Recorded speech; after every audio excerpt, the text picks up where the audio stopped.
그녀는 남성들과 경쟁한 최초의 여성 프로 황소타기 선수였습니다. 프로 황소타기, 세계에서 여성 선수를 찾는 것조차 드문 일이었던 시대에 여성이 남성과 같은 서킷에서 경쟁하는 것은 상상할 수 없었습니다. 홀리 라이가 다시는 황소 위에 오르지 못하게 된 그날까지 말이죠. 날뛰는 황소를 타는 건 인생의 마지막이 될 수 있습니다. 평균적으로 버킹볼의 무게는 1,500파운드입니다. 갓 짐승은 한 가지 목적만을 위해 선별 사육됩니다. 뛰어오르기 위해서입니다. 날뛰기 위해서입니다. 그리고 미친 듯이 회전하기 위해서입니다. 이것이 불라이딩이 세계에서 가장 위험한 스포츠 중 하나인 이유입니다. 황소와 함께 링에 오르는 모든 남성과 여성은 한순간에 짓눌릴 수 있다는 사실을 알고 있습니다. 평생 후유증을 남길 수도 있다는 것을요. 혹은 잔인하게 목숨을 잃을 수도 있다는 것을요. 야생 짐승 위에서 8초. 버티는 게 별거 없어 보일 수도 있지만 하지만 매 순간이 영원처럼 느껴집니다. 그리고 이 영혼을 폴리 라이히는 간절히 경험하고 싶어 했습니다.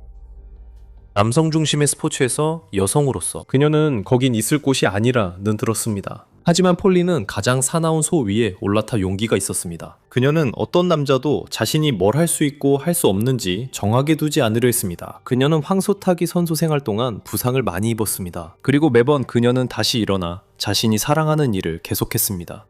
아이러니하게도 그녀를 스포츠에서 떠나게 만든 사건은 황소 때문조차 아니었습니다. 계속 시청하시면 그녀의 경력이 어떻게 갑자기 끝났는지 알 수 있습니다. 홀리 라이히의 정신력은 그녀가 탔던 황소들과 비슷했습니다. 사나웠고 결연했고 그리고 거칠었지. 이것이 그녀의 이야기야. 스포츠의학 보고서에서 진행된 연구에 따르면 무려 100%의 황소타기 선수들 이 한 번쯤은 부상을 입은 적이 있다고 해. 그중 26%는 선수들이 3개월 동안 일을 못할 정도로 심각한 부상이었어. 그 통계만으로도 대부분 남자들이 이 스포츠를 피하기에 충분하지. 하지만 폴리는 이를 극복할 도전으로 받아들였어. 게다가 부상에서 회복한 선수들도 보통 퇴행성 관절 질환 같은 평생 안고 가야 할 문제를 겪게 돼. 심한 관절염, 그리고 만성 외상성 뇌병증, 반복적인 뇌진탕으로 인한 퇴행성 질환입니다. 하지만 모든 황소타기 선수가 이렇게 운이 좋은 건 아닙니다. 1989년 이후로 약 21명의 황소타기 선수가 로데오 순회 대회에서 사망한 것으로 추정됩니다. 레인 플로스트 같은 이름이 떠오릅니다. 그는 1987년 프로페셔널 로데오 카우보이 협회의 챔피언이었습니다. 그리고 그는 겁없는 황소타기 선수이자 매력적인 성격으로 유명했습니다.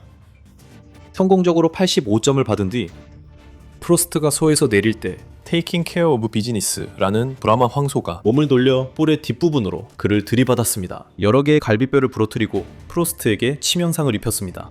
그는 겨우 25살이었습니다. 하지만 그는 역대 최고의 황소타기 선수 중 한 명으로 기억되고 있습니다. 더 최근인 2019년에 메이슨 노우는 같은 젊은 나이인 25세의 치명적인 사고를 당했습니다. 그 재능 있는 황소타기 선수는 황소의 무게에 깔려 심각한 심장 손상으로 결국 사망했습니다. 이런 전설적인 라이더들은 목숨을 걸고 역사에 이름을 남겼습니다.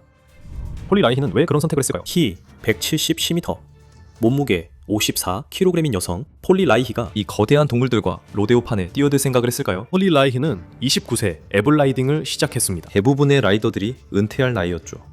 그때가 1992년이었습니다. 폴리는 이런 새로운 모험을 한 번도 생각해 본 적이 없었습니다. 그녀는 일리노이에서 애견 미용사로 일하며 12살 딸 라이언을 키웠습니다. 그녀는 6년 연애를 막 끝냈습니다. 친구들은 그녀를 집 밖으로 데리고 나가려고 처음으로 로데오에 데려갔습니다.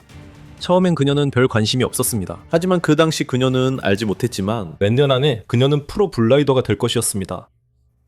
모든 경기는 폴리를 지루하게 했지만 마지막 경기는 달랐습니다. 문이 활짝 열리자 힘찬 기수와 그의 사나운 황소가 로데오 경기장으로 돌진했습니다. 황소가 발길질을 했고 기수를 때려뛰고 몸을 비틀었습니다. 그 과정에서 그를 앞뒤로 날려버렸습니다. 관중의 열기는 거의 손에 잡힐 듯 했습니다. 매 순간 비명이 점점 더 커지고 흥분에 차올랐지만 기수가 거칠게 튕겨져 나가자 관중들의 환호는 걱정 어린 탄성으로 바뀌었다. 기수는 용감하게 일어나서 자신의 챕스를 털어냈다. 관중들의 환호성이 다시 한껏 터져나왔다. 모든 기수들은 8초를 버티든 3초를 버티든 그들이 얼마나 용감한 사람들인지 모두에게 존경을 받았다. 사납게 날뛰는 황소에 올라타는 것만으로도 용기가 필요하다. 한 손으로만 버티면서 그 황소가 마음껏 날뛰게 두는 걸 상상해봐라. 홀리르 이 모습을 경외와 놀라움으로 지켜봤다. 황소와 기수 사이의 춤에 매료되어 그 춤은 어쩌면 끝이 될 수도 있었다. 그녀는 로데오를 떠나며 황소타기에 대해 극소수만이 생각하는 점을 떠올렸다. 나도 저걸 할 수 있겠어. 그녀는 인생을 최대한 즐기고 과감히 정면으로 맞서고 싶어 했다. 29살의 대부분은 젊을 때 했던 극단적인 일을 포기한다. 폴리에게는 그녀는 이제 막 시작하고 있었다. 잠시 폴리의 용기에 감탄할 필요가 있어. 그녀는 어떤 기준에서도 극한 스포츠에 도전하고 있을 뿐 아니라 그녀는 남성 리그에서 경쟁한 드문 여성 중 하나였다. 즉, 그녀는 여성 역할에 대한 구시대적 생각을 가진 이들의 반발을 감수해야 했어. 그녀는 새롭게 생긴 열정을 모두에게 비밀로 했어. 딸에게도 비밀로 했지. 그리고 멘토를 찾기 시작했어. 여기서 그녀는 레리 모슬리를 만났어. 24년 동안 이 스포츠에 몸담은 후 그는 폴리를 멘토링하며 두려움 없는 황소타기 선수로 키울 경험이 있었다. 게다가 백인이 지배하는 스포츠에서 아프리카계 미국인 남성으로서 레리는 자신의 열정을 쫓는다는 이유로 이상하게 쳐다보는 시선을 받는 소수자의 기분이 어떤지 알고 있었습니다. 그는 그녀가 시간을 낭비하지 않으면 멘토가 되겠다고 했습니다. 모든 위대한 여정은 작은 한 걸음에서 시작됩니다. 그래서 모슬리는 폴리를 데블스 딜라이트라는 초급 훈련소에 태웠습니다. 그것은 차고문 스프링에 임시로 연결된 나무통으로 만들어졌습니다. 트레이너는 황소 등에서 떨어질 때의 높이를 시뮬레이션하기 위해 8피트 높이에 설치되어 있었습니다.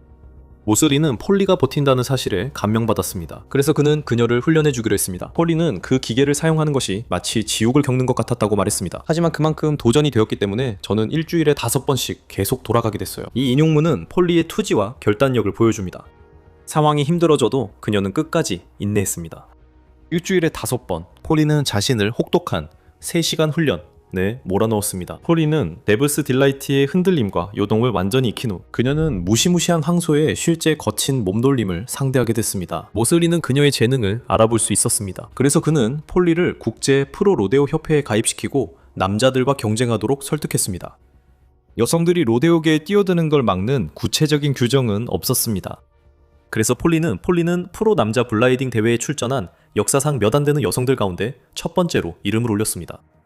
여성 블라이딩 리그에서는 여성들이 보통 6초 동안 타야 합니다. 그리고 성질이 사나운 황소 대신 온순한 거세소를 탑니다. 폴리의 의지와 자신을 증명하고자 하는 열망으로 그녀가 이걸 받아들일 일은 없었습니다. 그래서 그녀는 남자 리그에 끝까지 도전했습니다. 그녀의 첫 번째 프로 로데오 출전은 마침내 2월 17일에 이루어졌습니다. 1994년 테네시주 존슨시티에서. 이것은 폴리에게 몇 군데 뼈가 부러지고 부상을 입게 만든 흥미진진한 모험의 시작이었습니다. 첫 탑승 직전에 폴리가 이렇게 말하는 소리가 들렸습니다. 집중합이 시작해야겠어. 안 그러면 다칠 확률이 높아져. 황소의 흔들림과 요동치는 움직임을 시뮬레이션하기 위해 앞뒤로 몸을 흔들면서 그녀의 첫 탑승은 3초간이었다. 그리고 결국 그녀는 그 거대한 황소의 발에 턱을 차이고 말았어. 그걸 좀 더 쉽게 설명하자면 황소의 발은 사람 손을 펼친 것보다 더 큽니다. 이걸로 얼굴을 차이면 많은 사람들이 그 자리에서 황소 타기를 그만둘 겁니다. 하지만 폴리는 아니었습니다. 그녀는 여전히 다시 올라가 8초를 버텨내고 싶어 했습니다. 그녀는 국제 프로 로데오 협회에 등록해 일주일에 로데오 3경기에 나섰습니다. 그리고 그녀는 점점 주목받기 시작했습니다. 그녀는 많은 대회에서 우승하진 않았지만 하지만 황소 위에서 그녀의 끈기는 누구보다 관중을 사로잡았습니다. 그녀는 엄청난 관중을 끌어모았을 뿐만 아니라 후원사와 언론의 관심도 받았습니다. 폴리은 이 시기를 딸과 늘 휴가를 보내는 것 같았다고 말했습니다.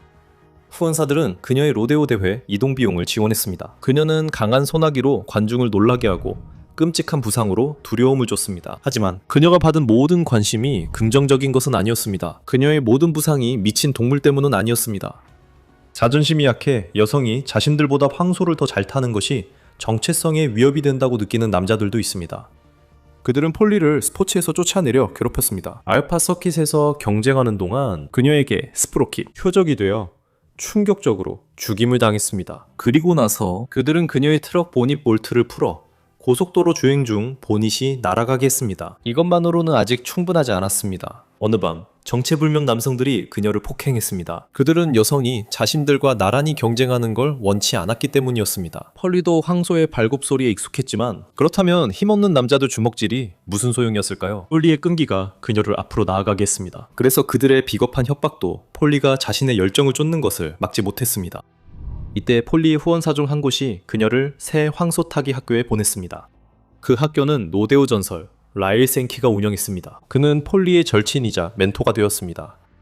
그는 그녀에게 IRPA를 그만두고 더 명망 있는 프로페셔널 블라이딩 협회에 가입하라고 권했습니다. 그녀가 발견한 것은 IRPA와 전혀 다른 세계였습니다. PBR의 블라이더들은 그녀에게 신사적이었고 자신들과 같은 거대한 황소에 도전하는 드물게 볼 수 있는 진지한 여성 선수를 반가워했습니다. 여기 라이더 몇 명은 그녀의 절친이 되었습니다. 하지만 이 시기 동안 그녀는 더 끔찍한 부상도 입었습니다. 폴리는 여러 번 발목 골절을 견뎠습니다. 손목이 부러지는 부상도 있었습니다. 정강이뼈에 금이 가는 부상도 있었습니다. 어깨가 탈구되는 부상도 있었습니다. 그리고 심지어 골반뼈가 부러지는 부상도 있었습니다. 모두 그녀의 열정 때문이었습니다. 염좌, 타박상, 그리고 꿰맨 상처들은 말할 것도 없죠. 그녀가 크게 다친 사건 중 하나는 딸의 13번째 생일에 일어났습니다. 폴리는 황소를 끝까지 타는데 성공했지만, 즉 그녀는 8초 동안 완주하는데 성공했다는 뜻입니다. 내릴 때 폴리는 정신이 산만해 제때 황소에게서 몸을 떼지 못했습니다. 황소가 배를 깔고 굴렀고 작은 체구의 기수 위로 넘어졌습니다. 그리고 일어나며 그녀의 가슴을 밟았습니다. 그 사고로 그녀는 갈비뼈 5개가 부러지고 폐에 구멍이 났습니다. 부상은 너무 심각해서 그녀의 심장이 멈추게 했습니다. 그리고 그녀는 제세 동기로 소생됐습니다. 폴리의 딸 라이언은 그녀만의 개인 간호사였습니다. 그녀는 이미 어머니가 황소에게 크게 다치거나 죽을까 두려워했습니다. 그래서 이 사고 이후에 둘 다 폴리 진로를 다시 고민하게 됐습니다. 폴리가 말했습니다. 제가 병원에서 라이언을 봤을 때 제가 그녀에게 제가 그만두길 원하는지 물었어요. 그녀는 사고를 일으킨 게 통제할 수 없는 무언가가 아니라 제 실수였기 때문에 그녀는 감당할 수 있다고 했어요. 또 다른 차마 묘사하기 어려울 정도로 끔찍한 사건에서 그녀는 두피에 심각한 부상을 입어서 머리에 무려 60, 바늘 2나 꼬매야 했어요. 가장 놀라운 점은 이런 부상 중 어느 것도 그녀의 경력을 끝내지 못했다는 것입니다. 그 일은 로데오 서킷 밖에서 일어났어요. 그 일은 콜로라도주 포트 콜린스에서 있었어요. 폴리는 황소 타기 대회를 준비하며 자전거로 몸을 풀었어요. 같은 날 풋볼 경기가 열리고 있었어요. 그래서 술에 취한 대학생들이 주변에 있을 수밖에 없었죠. 폴리가 자전거로 풋볼 경기장을 지나갈 때 맥주 케그를 마시던 학생들이 탄 트럭이 그녀를 향해 빠르게 달려왔어요. 다행히 그들은 그녀를 지나쳐 갔어요. 하지만 그들을 쫓던 경찰관은 오토바이를 타고 따라가느라 폴리가 자전거를 타고 지나가는 것을 알아차리지 못했어요.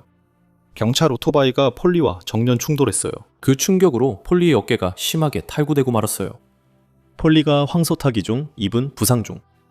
폴리는 이번 부상은 안전하게 복귀하기엔 너무 심각하다는 걸 알았어요. 그렇게 폴리의 황소 타기 선수 생활은 갑작스럽게 중단됐어요. 너무 갑작스러워서 로데오계에 소문이 돌기 시작했어요. 많은 이들이 그녀가 죽었다고 걱정했어요. 그녀의 변함없는 의지로 폴리는 그때부터 다시 황소 타기를 원했어요. 하지만 그녀의 오른쪽 어깨는 황소를 탈 때 잡는 로프의 힘을 버티기엔 너무 심하게 다쳤어요. 하지만 그녀는 왼손 사용도 고려했어요. 그녀는 당분간 황소에 오르지 않는 편이 좋을 거예요. 그래서 폴리는 왜 매번 경기장 안으로 들어갈 때마다 자신의 몸과 어쩌면 목숨까지도 걸었을까요? 그녀에 따르면 황소 타기는 비할 데 없는 아드레날린의 짜릿함을 안겨줬다고 합니다. 하지만 더 있었다고 합니다. 폴리는 로데오 서킷에서 여성 참가자 대우에 불만이었습니다. 그리고 그녀는 여성도 잘할 수 있음을 증명하고 싶었던 것 같습니다. 그녀는 장벽을 허물고 남성이 주로 하던 거친 스포츠에서도 여성도 경쟁할 수 있음을 증명했습니다. 회복력이 강한 사람들은 시련이 많이 찾아오는 것 같습니다. 2020년 코로나 사태 전, 폴리는 에너지를 발휘해 5가지 파트타임 일을 했습니다. 그중 4개는 그녀가 직접 만든 것이었습니다. 불행하게도 코로나19는 전 세계에 많은 문제를 가져왔습니다.